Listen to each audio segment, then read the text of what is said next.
10, 9, ignition sequence start. 6, 5, 4, 3. Hola a todo el mundo, soy Andreu Enric, actualmente entrenador de hockey, hasta hace poquito jugador, aunque ahora mismo, como ven, en casa, como todo el mundo, confinado y esperando que podamos tener una situación mejor en lo que hace referencia a la pandemia. Por eso, en primer lugar, lo que deseo es que estén bien de salud, que sus familias también estén bien y que pronto podamos volver a los campos de hockey, que es lo que probablemente más echamos de menos. Este vídeo es una presentación sobre un libro electrónico, un ebook, que publiqué hace unos meses en la plataforma Amazon. Lo publiqué en inglés, pero gracias a la colaboración de Lucas pudimos tener la versión en español, que es la que presentamos hoy aquí. El libro trata sobre los juegos reducidos, Small-Sided Games en inglés. Es una introducción al mundo de los juegos reducidos, en la cual intento justificar un poco su conveniencia y fundamentalmente dar 4 indicaciones que a mí me han funcionado en lo que respecta a su diseño y su implementación en nuestras sesiones de entrenamiento. El formato de la presentación será a través de distintas preguntas y serán precisamente estas respuestas que nos irán desvelando un poco cuáles son los contenidos del libro, de lo que trata, en qué contexto, en qué marco se ubica. Y nada, espero que les guste, que estén interesados y que disfruten de ella.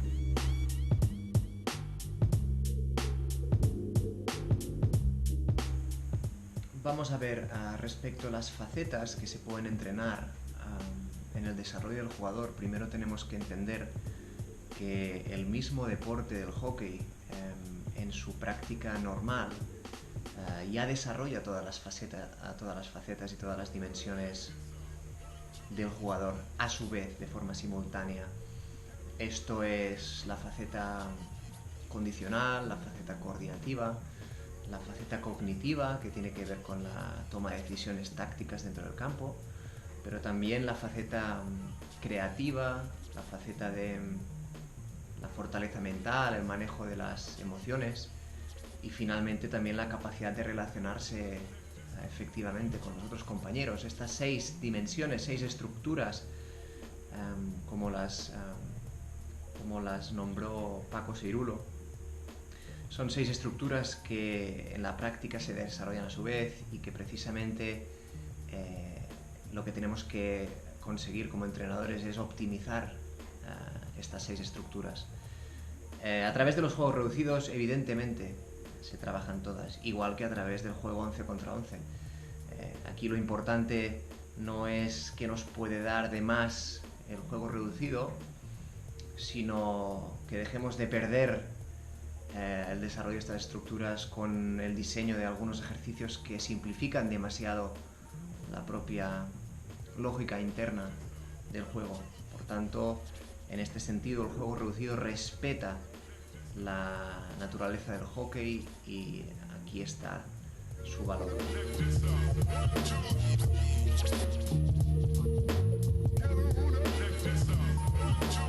Si hablamos del principio de variabilidad, tenemos que primero aceptar, darnos cuenta que el mismo deporte del hockey es un deporte complejo en el sentido de que influyen en el desarrollo del mismo muchas variables todo el rato. El deporte del hockey también es a su vez un deporte no lineal, en el sentido de que es impredecible el devenir de las acciones, y también es un deporte variable en lo que respecta a la cantidad de respuestas, acciones, movimientos que se producen. Entonces, esta variabilidad, si aceptamos que forma parte de la naturaleza del deporte, debe respetarse también en la práctica, debe respetarse en las sesiones de entrenamiento y en las tareas que organizamos. No tiene ningún sentido desde un punto de vista de esta especificidad, trabajar tareas que sean simples, en las cuales no existan esta cantidad de estímulos distintos, de impredecibilidad.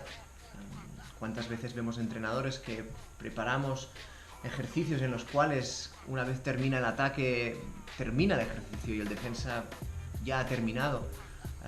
O pedimos a los defensas que tiren la pelota directamente fuera cuando recuperan.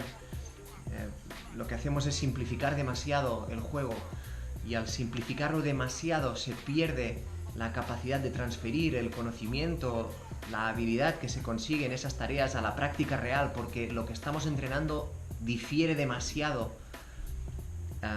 de lo que es la realidad del 11 contra 11.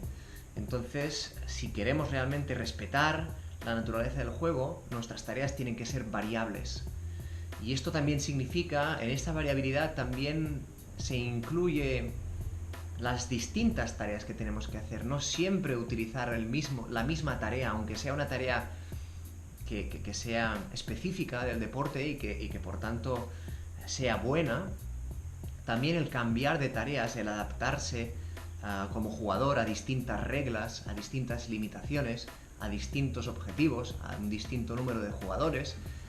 Todos estos aspectos que son variabilidad y que por tanto requieren de adaptabilidad y de autoorganización, son aspectos que debemos tener en cuenta como entrenadores, y que los juegos reducidos, precisamente por todas las posibilidades que nos dan, nos permiten trabajar de esta forma.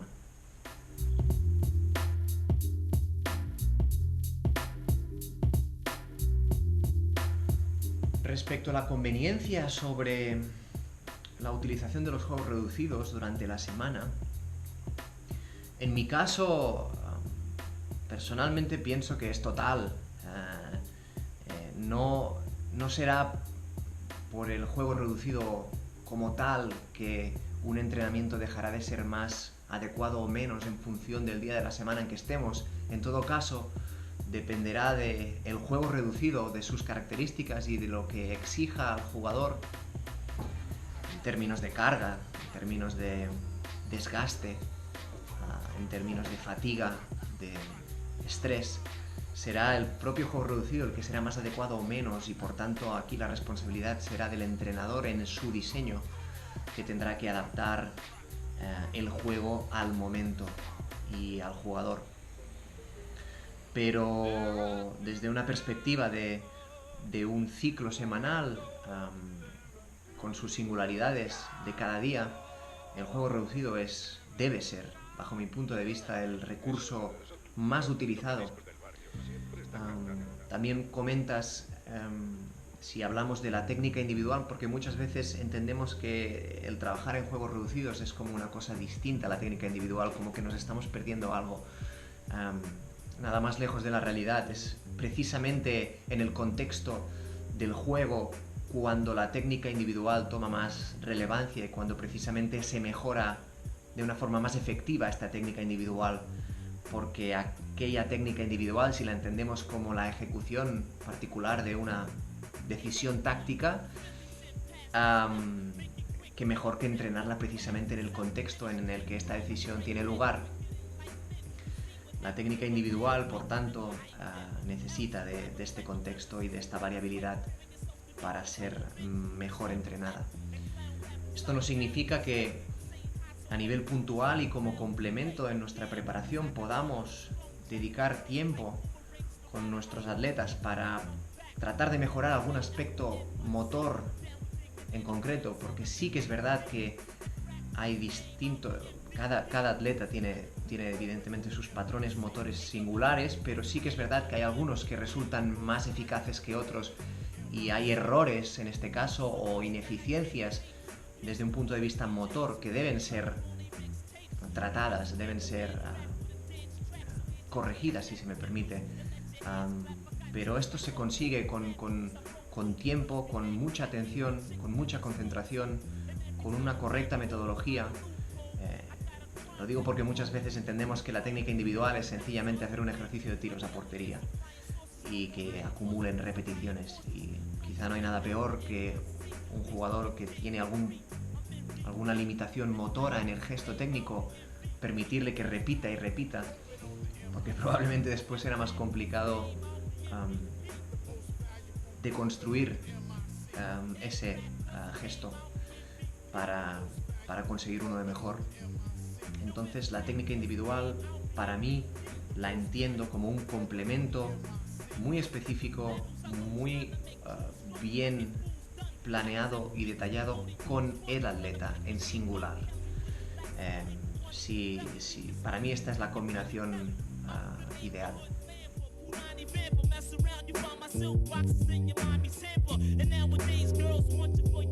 Cuando hablamos de paradigmas, al final el concepto paradigma a lo que se refiere es a un marco teórico en el cual aparecen después, en concordancia con este marco teórico, con este sistema de referencia, aparecen unos principios, unas prioridades, un sentido común. Al cambiar de paradigma e irnos en este caso a un paradigma de la variabilidad, de la complejidad, de la especificidad,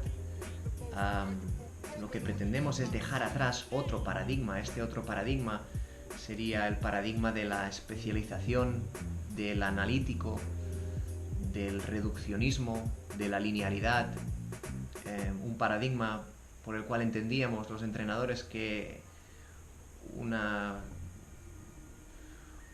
a mayor grado de detalle en las instrucciones a los jugadores, mejores les hacíamos, a mayor control, más rendimiento, a una especialización más grande del jugador en un sector determinado del campo, mejor lo hacíamos ese jugador para el equipo. Al limitar o al convencer al jugador que un determinado recurso técnico era mucho mejor que otros, en prohibir ciertas conductas dentro del campo. Todo este paradigma es un paradigma que tiene sentido si entendemos el deporte como un proceso mecánico, si entendemos el deporte como algo previsible, pero pienso realmente que no es así y que lo que estábamos haciendo era quizás a raíz de nuestra ansia de control, quizá fruto de una inseguridad, tratar de controlar el mayor número de variables posibles, pero esto es como intentar agarrar humo con la mano, es imposible. No funciona.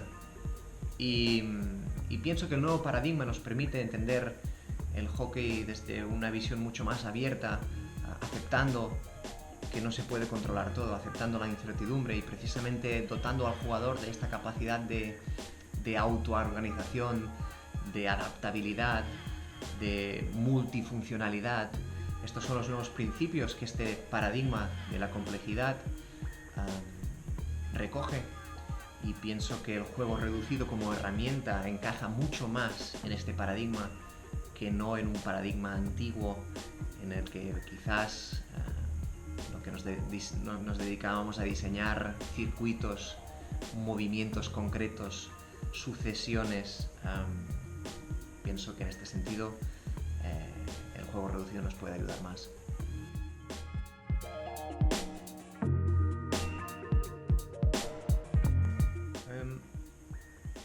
No sé qué entrenador era, ahora no lo recuerdo, que hablaba que el sistema táctico al final es solo una foto en un momento determinado.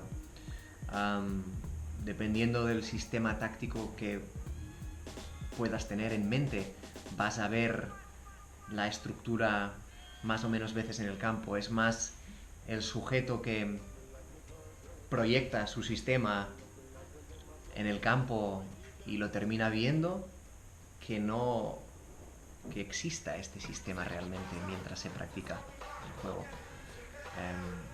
Para mí los sistemas tácticos, las posiciones basadas en líneas, defensas, mediocampistas, delanteros, en ejes, izquierdo, en el centro, en la derecha. Si os paráis a pensar, esto tiene sentido, es 100% racional, cartesiano, matemático, tiene un sentido de organización, pero que a su vez es limitación de un campo de posibilidades. Entonces, pienso que el sistema táctico cada vez debe tener menos importancia y en su lugar debemos dotar a los equipos de modelos de juego que estén basados en los principios de juego, en los conceptos. Y esos conceptos, a diferencia de las posiciones y de los roles, esos conceptos aplican a mayor número de situaciones, a un mayor número de jugadores y por tanto son menos restrictivos y permiten una mayor creatividad y permiten un juego más adaptable a cada contexto, más libre. Estos principios del juego debemos organizarlos, es muy importante que tengamos. No estoy diciendo que debemos jugar sin organización, porque probablemente nada sería menos efectivo que el caos cuando se juega, porque sería imposible coordinarnos de una forma inteligente entre nosotros dentro del campo si no existiera un lenguaje común. Pero este lenguaje común, esta gramática que nos permite entendernos dentro del campo, es lo que nos da los principios. Los principios precisamente son estas estructuras que nos permiten entendernos entre nosotros.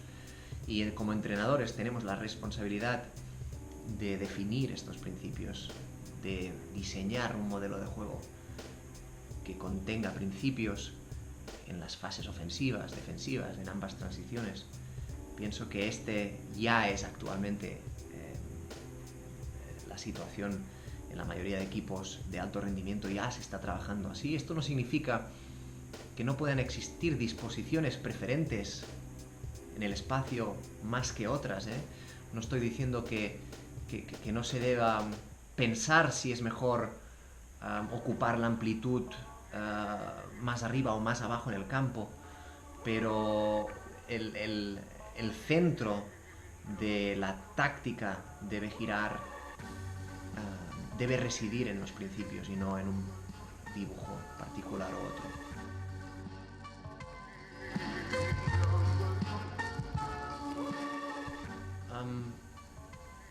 Normalmente todos los entrenadores estamos de acuerdo en lo que queremos es desarrollar la capacidad de decidir mejor de los jugadores, la toma de decisiones.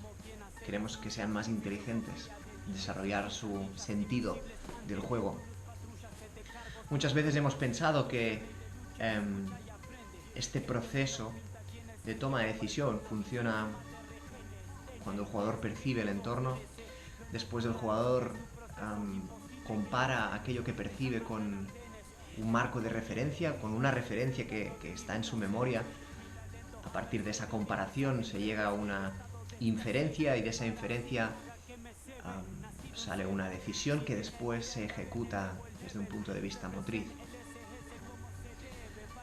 Sin embargo, los estudios demuestran que en las actividades en las que estas decisiones tienen lugar de forma tan rápida como puede ser nuestro deporte, este proceso no es exactamente así, sino que lo que sucede es que precisamente en la percepción ya existe el camino a la ejecución.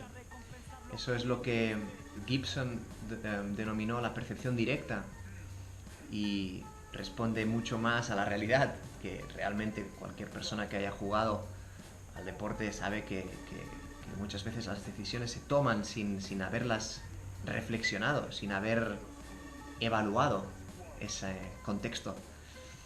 Esa percepción directa es lo que sustenta el paradigma del aprendizaje ecológico. Y aquí lo relevante es intentar, como entrenadores, si nos damos cuenta que esto es así, el jugador al final lo que precisa es optimizar esa percepción.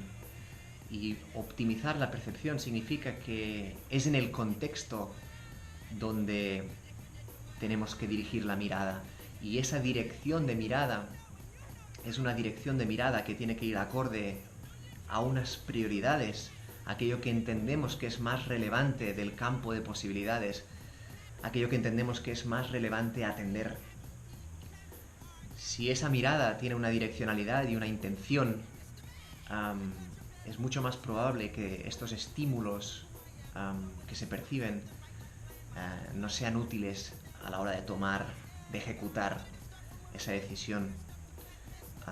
Por tanto, es en el reconocimiento de estímulos en donde tenemos que incidir más como entrenadores. En qué es importante que el jugador atienda cuando recibe la bola y antes de recibirla. Si conseguimos que esa atención entre los jugadores sea convergente y que por tanto conecten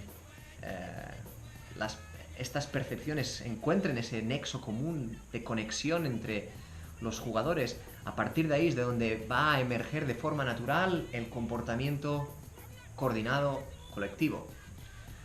Pero no pensemos que se trata de que tienen que reflexionar, de que tienen que recordar. Lo que tenemos es que intentar desarrollar tareas, juegos en los cuales aquellos estímulos estén presentes y la atención del jugador se centre precisamente en buscar esas oportunidades de acción en el campo visual, en la percepción. Es precisamente por eso que el juego reducido, en tanto que respeta la complejidad del juego, es el entorno, el ecosistema ideal para mejorar la toma de decisiones de nuestros jugadores.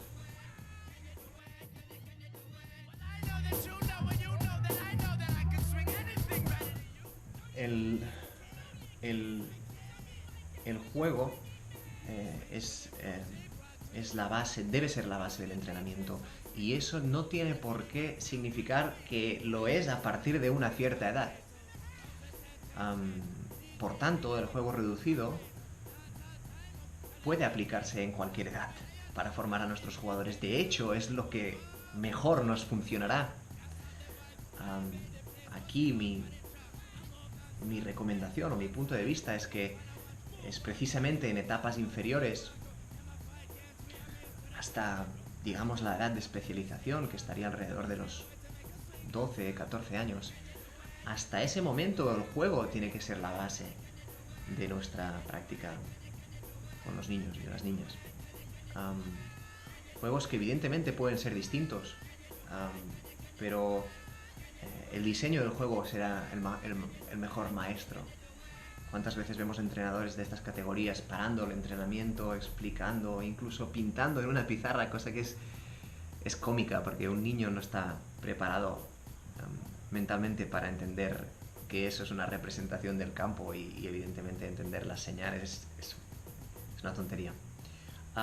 Pero cuántas veces vemos que se pierde mucho tiempo de sesión de entrenamiento precisamente en hablar, en mensajes, en cosas cognitivas, cuando el niño aprende jugando, el niño aprende explorando, el niño aprende conociendo las consecuencias de sus movimientos. El juego, debemos confiar en el juego. Esto no significa que haya un momento a partir del cual podamos empezar a introducir principios muy básicos, muy inclusivos en el juego, y probablemente esto sucede a partir de esta etapa de especialización que hemos mencionado, y a partir de ahí cada vez intentando detallar más la naturaleza del juego, en este caso ampliando los principios, incluyendo subprincipios y después subprincipios. Pero este es el proceso. En categorías inferiores no hay nada mejor que el juego. El rondo, el juego, el partido, con superioridades, con distintos roles, con una bola, con dos bolas, da igual, con objetos por medio, cambiando las manos, da igual. Cualquier constreñimiento es positivo, pero debe ser el juego. Y por tanto, atacar, defender, marcar, tener compañeros, tener rivales. Esto es fundamental.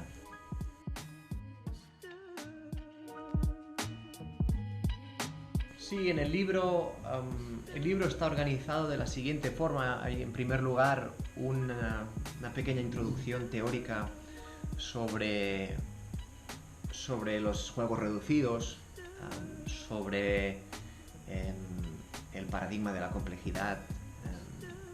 Esto nos lleva a explicar lo que es el modelo de juego y cómo se prepara un modelo de juego. Esto nos conduce al principio, al concepto de principio. En el libro expongo una gran cantidad de principios que existen.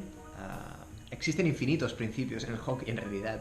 Estos principios, digamos que hablan más de mí, en este caso, que del hockey, pero sí que pueden servir de ayuda a alguien que no se haya parado a pensar sobre qué principios pueden haber o nos pueden interesar más o menos en el hockey. Los principios están organizados en ataque, en defensa, en transición ofensiva, en transición defensiva.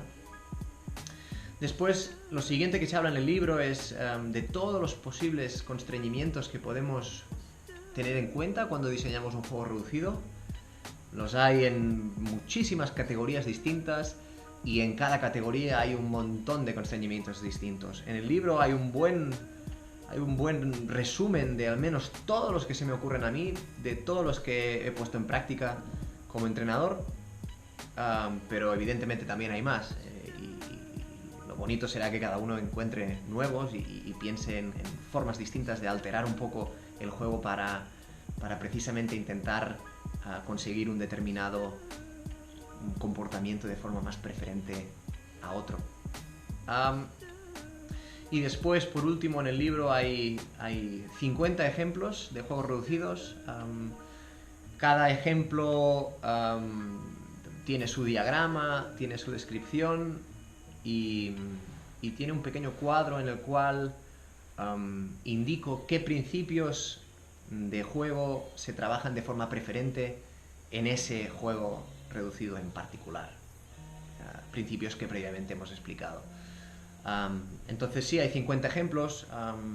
Pienso que lo importante de estos ejemplos es que nos sirvan para entender cómo mejorar en el diseño, cómo hacer el diseño de forma práctica, qué cosas tener en cuenta. Y también les puede servir para llevarlos a vuestra práctica con vuestros equipos y probarlos. Todos estos juegos yo he tenido la suerte de probarlos con los equipos en los que he estado entrenando,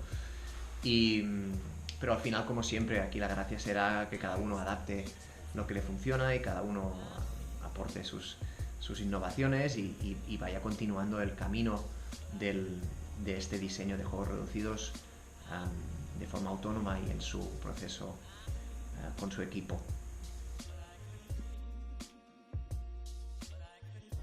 Mix with all the